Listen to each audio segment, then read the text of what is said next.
Hi, James Hayes. Thanks for giving me the opportunity to look at the swing. I'm a member at East Renfrewshire Golf Club, handicap 19. As far as the game goes, probably a bit of everything, thins, fats, lefts, rights. Just thought you guys have a look, see what you think, get back to me. Take charge.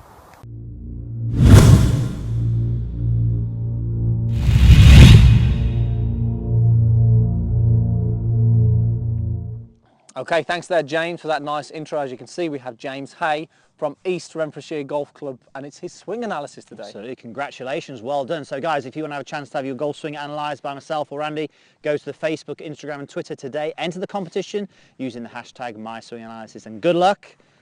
We look forward to seeing you soon. Hopefully it could be you. Okay, so James is a 19 handicap here. So his bad shots are fat and thin shots, but he hits the golf ball left and right, so it's not just solely a slice or not a pull. He's getting a bit of a mixture. So hopefully we can help you out today, James, and get that golf ball flying at least in one direction. In one direction. One direction. Okay, so let's take a look at James's golf swing here. Let's have a look in full motion first, shall we, Pierce, just to show. Pretty good golf swing. A couple of things stand out to us, which we'll go through in a moment. Now let's have a look at let's take a look at the front on first, yeah? So when it comes to fat and thin, one of the biggest reasons we see fat and thin is the inability to shift the weight to the lead side. So what we'll see here is, as James gets to the top of his golf swing, what we want to see is a lateral movement of that lower body towards the target. But we'll see here that James starts the downswing and doesn't shift any weight towards the target. He almost stays in the same place. Now this causes the club to bottom out too early, okay, causing those fat and thin shots. Now, there's actually a reason that James does this. Now, if we flick to the down the line view, he makes a pretty good backswing, not a bad swing plane. But what tends to happen on the way down is the face tends to actually get in a very open position, sort of halfway down, and this then leads to what we call a scoop through impact, and then the club doesn't really work. So there's a lot of face manipulation going on, Pierce. He sometimes gets the face open, he'll sometimes compensate and square it up or close it.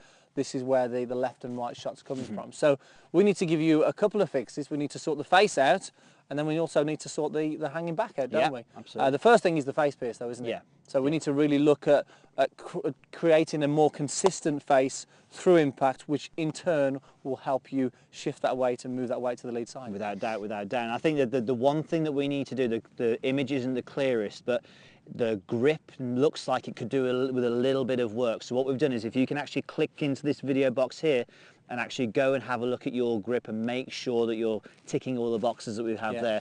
The left hand, your lead hand, looks like it's not quite holding the golf club as we'd like, which is causing you a real big problem in that transition, which is getting the face open, which then has the knock-on effect from there. When it's face, we always look at that grip, don't we? We always Absolutely, look at that definitely. So should we just, if you just hold that for me. Have you forgot your coat? Well, yeah, it's hanging up over there somewhere. So should we just very quickly just show you what we mean by the club face opening as we're starting the downswing? Yeah. So we quite like his backswing, actually. He looks a little bit like Lee Western's old swing we commented on. So looking good there. He's pretty good.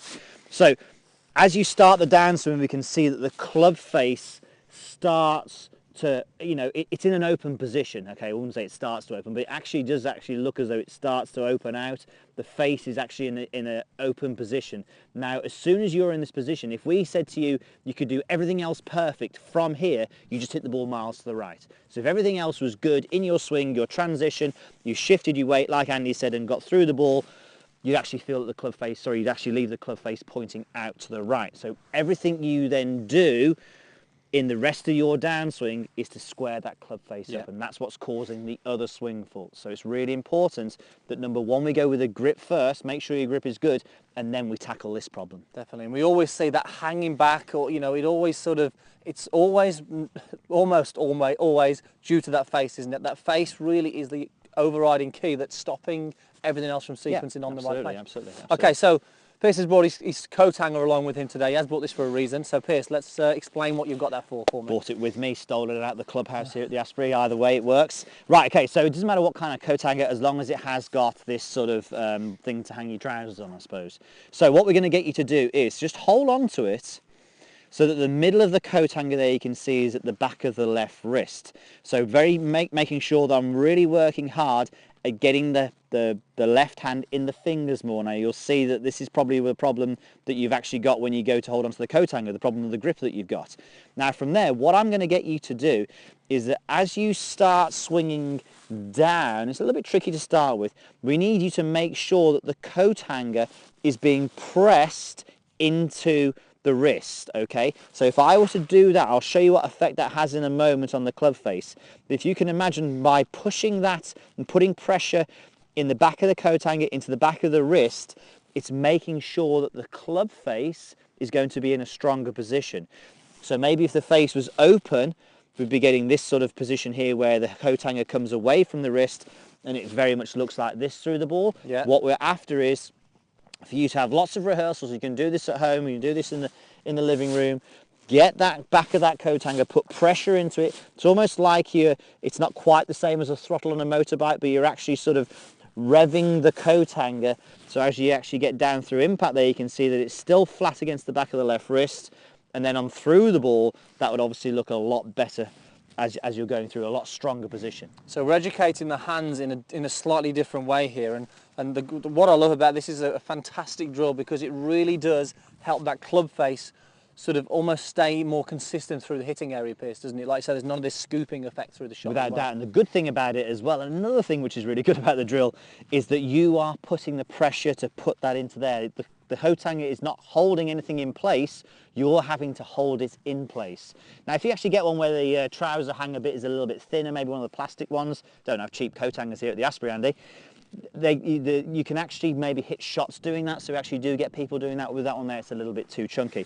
But I suppose from here now, the feeling is, if I had the same feeling of pushing that back of the coat hanger in to the back of my wrist, we can see that the club face is in a lot stronger position. It's not in that open position, it's in that stronger position. Just notice as you do that, Pierce, the difference in the left wrist. Left wrist is nice and neutral and flat there, and as you mentioned, as you open the club face, notice the cup in the wrist that you got in that one there. Absolutely. I mean, you can have a go, and this is how you would do it if you were doing it like this. I mean, they say it's a little bit too chunky here, but if I were to get that and then push that back of the coat hanger into the hand, you can see what it's doing to the club face. It's closing it, strengthening it. Now if you close the club face as you're swinging down, you will not hang back. You will be a lot better through the golf ball. In fact, if you think of all the best players in the world who've had closed club face positions, they are unbelievable through the ball. David Duval, Paul Azinger, they really shift their weight, they clear their weight, they never have any breaking down of the arms through the ball. Yeah. They really are good and strong through the golf ball. So it does rely on that face to do the work. So you can see the face issue is the first thing, and that you'll be surprised as soon as you get that face doing a better job, you can then start to shift weight to that lead side as well. Yeah, so Pierce is going to go ahead and hit a shot, I think. You probably don't. Yeah, I want to hit one, Andy. It's nice, isn't it? You probably will find that you won't have to work too much at shifting your weight if you get the face better, because it'll just be a natural reaction to get you better through the ball. You can see there through that shot there. Actually, it's an interesting one that was, Andy. I mean, it's a nice shot. Look at that, right on line. I actually felt at the top of the backswing there that I actually still got the coat hanger there. Now, normally I wouldn't have that wrist in that position. I'd have a little bit more of a cup. Okay. But actually in that instance then, because I'd been doing the training before, actually it just went into a position where it was definitely flatter there. So that will transpire definitely better through the ball. One thing you're going to expect to see as well here, James, you're going to see the ball go a lot lower as well, because we're creating better impact with the face and shifting weight. You are going to see a massive difference in ball flight, and you expect to see the ball go a little bit further as well. Yeah, definitely, yeah. And I think if we can get you striking it more solid, then you will actually find that your directional problems will lessen as well. You will definitely hit the ball nearer the target because you're hitting it more at the centre of the club and the flight is better. Okay, James, what you need to do, go and get a coat hanger right now and practice that. This is going to give you a great feeling of controlling that club face through the hitting area, and in turn that will then help you shift weights. I mean, you may have not noticed that before, but definitely the first thing we want to fix is the face. The weight shift will come second, and you're going to start to see, once those two things gel together, you're going to hit some better shots. Make sure you check out the grip first, so don't underestimate how important that grip is. Get the grip right, you can get the face better. See, you don't need these expensive training aids. All you need is a coat hanger. Hope that helps you guys at home. Make sure you give it a go, and if you've got any questions, please post them down below. We'll get around to answering as many as we can. And if you don't already, subscribe to the channel for videos every single week, and also check out meandmygolf.com for loads of great videos on there. Absolutely. And guys, do you play fantasy sports? If so, if you do play fantasy sports, go and see our friends at DraftKings. Tell them that Me and My Golf sent them. Use the promo code MyGolf and let us know how your fantasy teams get on. We'll see you soon. Cheers, guys.